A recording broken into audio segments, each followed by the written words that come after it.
Going on, guys? This is your boy Arlo, and thank you for tuning in to the Just Chat No Cap podcast.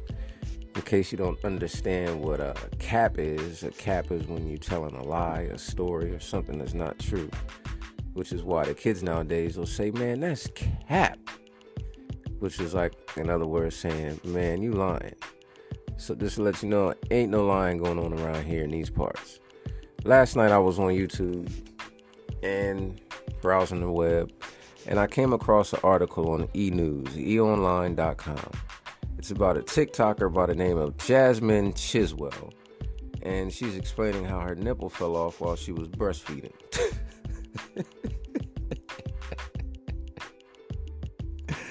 Oh man, I'm still laughing about this. Oh man. She's been breastfeeding her baby for a year, and the baby has teeth, obviously. And I'm just going to paraphrase the article. Her and her husband were in bed. She was breastfeeding the baby. She put the baby down to sleep, I believe. And then they wake up the next morning. The husband sees that her shirt is soaked in blood. He's thinking, oh my God, somebody done broke in and stabbed my girl. You know what I'm saying? That's probably what he was thinking. But she says, after checking what the issue was, she realized, and it says, I kid you not, my nipple was hanging off. I instantly screamed. This is crazy. How you get a whole full night's sleep with your nipple just hanging and dangling off up in the sheets with you? Like, I don't know. And it says, I've been warned that this could happen and that the nipple will fall off. Hold on, what? It says, however, it seems she isn't the only one to experience the predicament. It says, I've been warned that this could happen and that the nipple will fall off. She concluded, I know that sounds so crazy, but after freaking out, I put a bandage on it and an ice pack, and apparently it will stick itself back together. This is so crazy. Now, let this be a lesson to everyone out there. See, I just had my first child. I'm 40 years old. On December 14th, we gave birth to a beautiful, beautiful baby girl. We named her Nova. She is amazing. But this is like a lesson to those who have kids. Once your baby has teeth and is able to chew solid foods like chicken nuggets, French fries, steak. Yeah, if your kid can eat steak and is eating nuggets and is eating burgers, if your kid can grab the coloring book and stay in the lines for the whole page, like, it's time to take the nipple out the mouth. Or maybe that's just me. Maybe I'm wrong. Maybe I'm old-fashioned and just an old head with a new baby. But I'm just saying, when I was young, I ain't never hear about nobody's nipples getting halfway bit off and you gotta duct tape them back with pasties. This is crazy nowadays. But I wish Miss Jasmine Chiswell all the best. You know what I mean?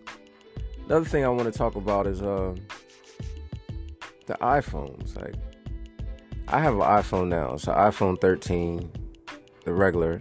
My girl has the iPhone 13 Pro Max. Two kids have the iPhone 12 and then the 12 minis, I think the other ones have.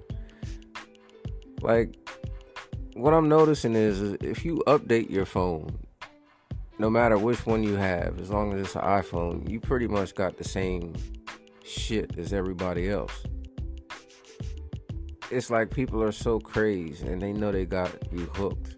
People need to keep up with the newest things and have the latest this, the latest that, bragging rights. Oh, you still have the 13 Pro Max. I have the 14. It just came out. Like, what the fuck?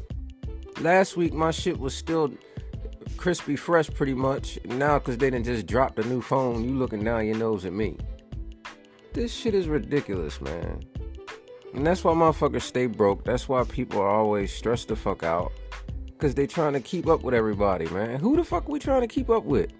Who is the one person that everybody is modeling their life after? Like, is it a celebrity? Who is it? Is it ever going to be enough? Like, will this, us wanting to have everything, will it ever stop?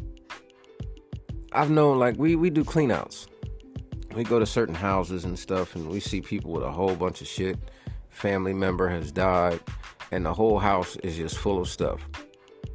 And the family members are standing there like, oh my God, crying and in tears because they don't know what to do with it, how to get rid of it.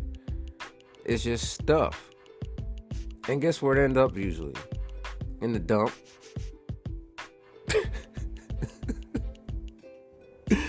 It's ridiculous, man. People are so fucking addicted to just having things. I gotta have this. This is mine. I got this, I got that. What do you have? Oh, you don't have this and that? I guess I'm better than you. People are crazy, man. People are so stressed out and miserable and missing the finer things of life because they trying to keep up with somebody that don't give two fucks about them. Or they don't even give two fucks about the person they try and keep up with. They just see that, oh, they have this and that, so their life must be so much better than mine. No, they got more problems because they got more shit to worry about breaking, more shit to worry about somebody taking. It's just weird to me.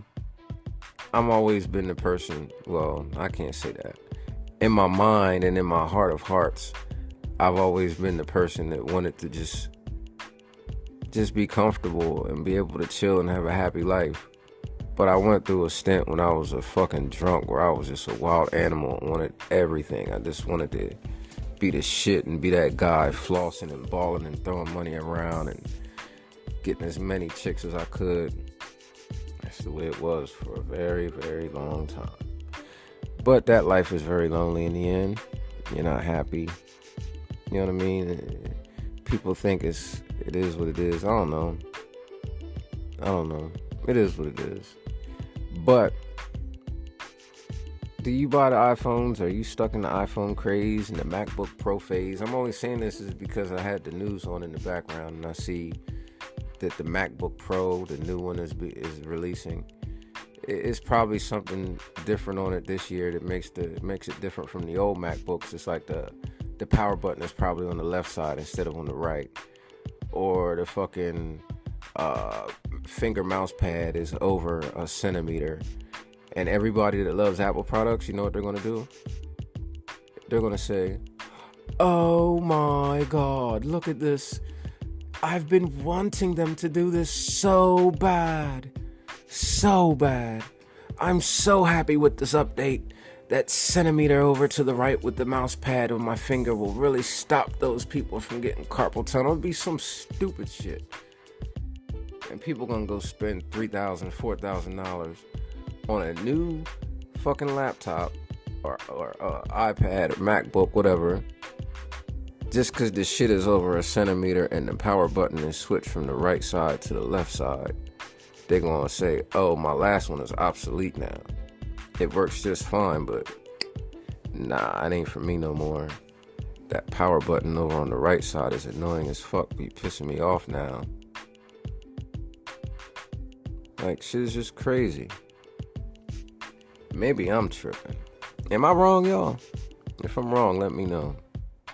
I don't think I'm wrong. But it wouldn't be the first time if I was. On another note, how about them Cowboys? Man, I can't stand the damn Cowboys. I just think it's funny, though. Because the hype train, man, that they have behind them. The Cowboys really hasn't been good since the 90s. But they won. I'll give them that. Dak looks good.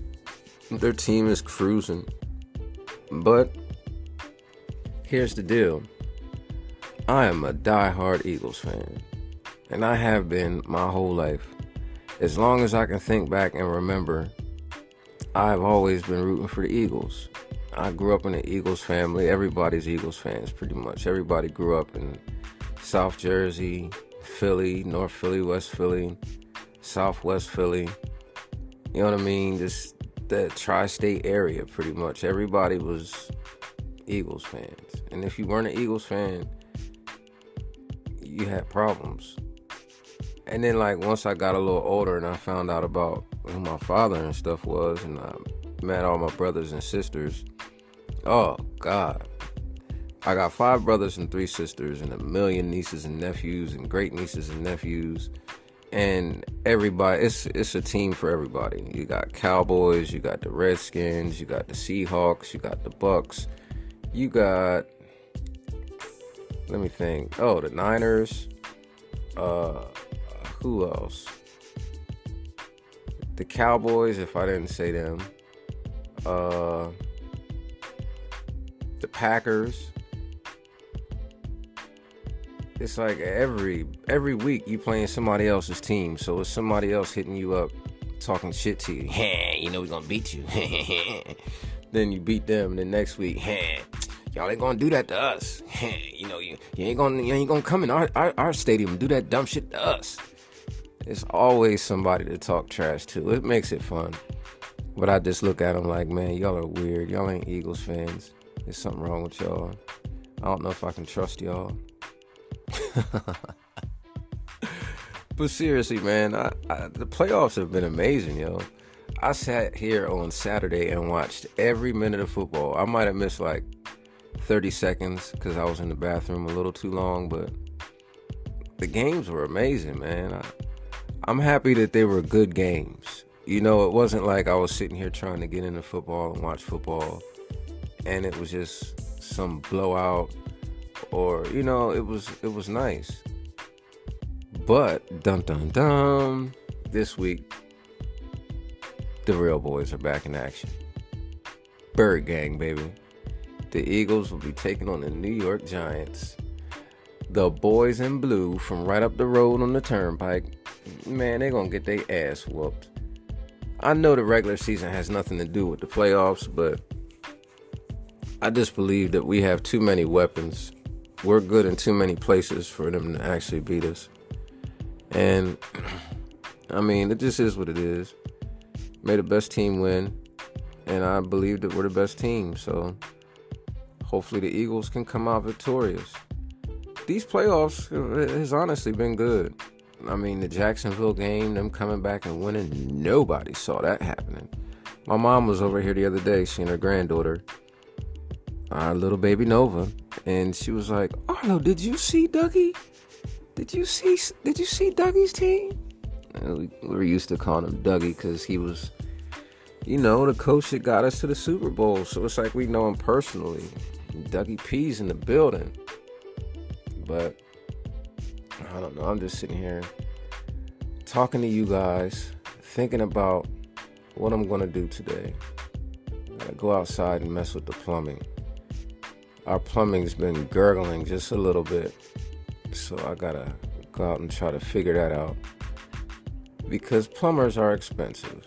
And not that I don't like to, you know, pay for the services that I need rendered. But it's good not to pay for the services that you need rendered if you can just go on and do the damn shit yourself. Maybe one day when I'm balling, I'll be upstairs like, yeah, can you just call somebody, babe, have them come out and do this, handle that? And I probably still won't. I'll be like, nah, I can go ahead, I can do it. That's how all the men in my family was. My grandfather watching him, no, Eunice. That was my grandma's name, Eunice. I got it, Eunice.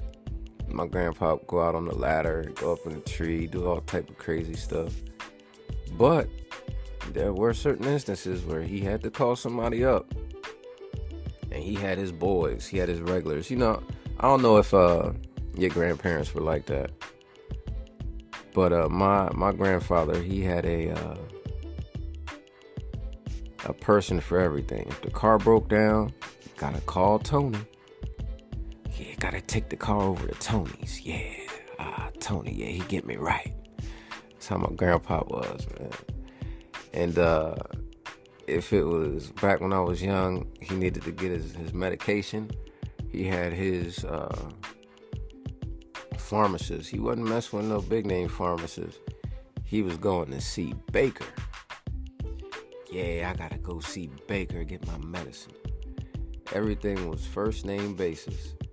My grandpa, he would go pay his bills in person. He wasn't mailing nothing. He wasn't freaking doing nothing online. He had to pay the cable bill. He was driving over to Comcast. The electric bill, he was driving over to PSE&G. You know what I mean? That was Papa. My grandma, on the other hand, she was Miss Technology. She'd be on the computer looking at him like, Dave, you know, with 5 clicks, I could have saved you like 4 hours of riding around and paid all the bills. And he would look at her. No, Eunice. No, I don't trust that internet stuff. But as time went on, he slowly got into it. You know what I mean? Because he did taxes. My grandpa was doing taxes forever. Before he passed, as long as I can remember back, he was always hustling. He worked at the post office over in Philly. He was a supervisor.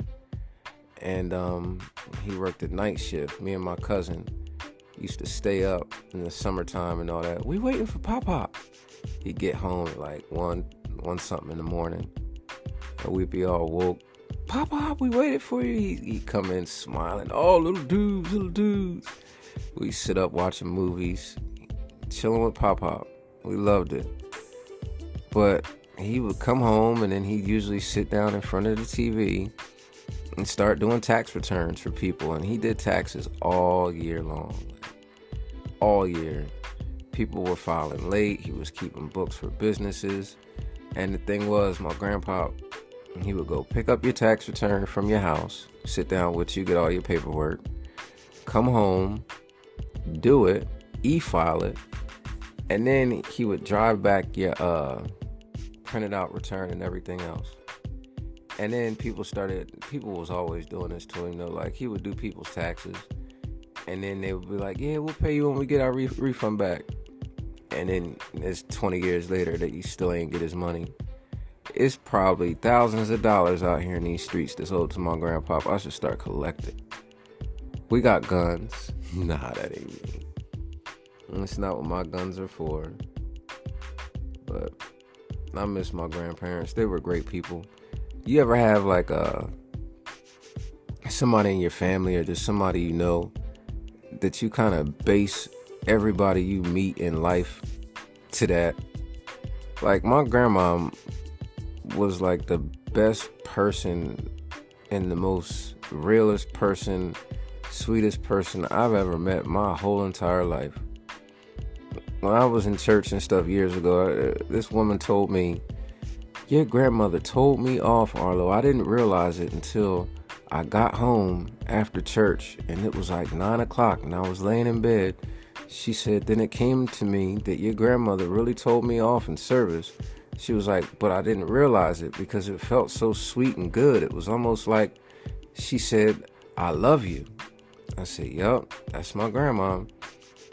My grandma had a way with her words where she could get it across her point, but it would feel like God told you, like God said it. Like, she was this little 4'11" lady. Just, I don't know. She was everything. I miss you, my mom. I love you, and I love you, Pop, and I miss you as well. I wish I was here to see Nova. My grandmom always wanted a great grandbaby. I remember in my 20s leaving the house, going out and about, running the streets, and I remember a few nights I'm walking out the door. She's like, when you gonna make me a great grandbaby? She knew what I was running out there doing. Cutting my hair, putting cologne on, running out in a nice little polo shirt with some jeans on. She knew what I was doing. They wasn't dumb. But I miss them. And now look, my mom is my mom now. And now she's like the sweetest lady. Everybody that meets my mom, they say, your mom is the sweetest woman. And now that's what she's going to be to Nova, the sweetest woman that she's ever met. It's beautiful. It's a beautiful thing. But I've been sitting here talking to y'all for about 20 minutes, so I'm just going to go ahead and wrap it up. This has been a good first episode, I do believe. If I may say so myself, the Just Chat podcast. That's dope. Alright, y'all. I'll be doing this again tomorrow. Y'all be safe. Please be safe. It's crazy out here in these streets. Get some money. Be safe. Take care of your family. Tell the people you love them. I'll see y'all tomorrow. Peace.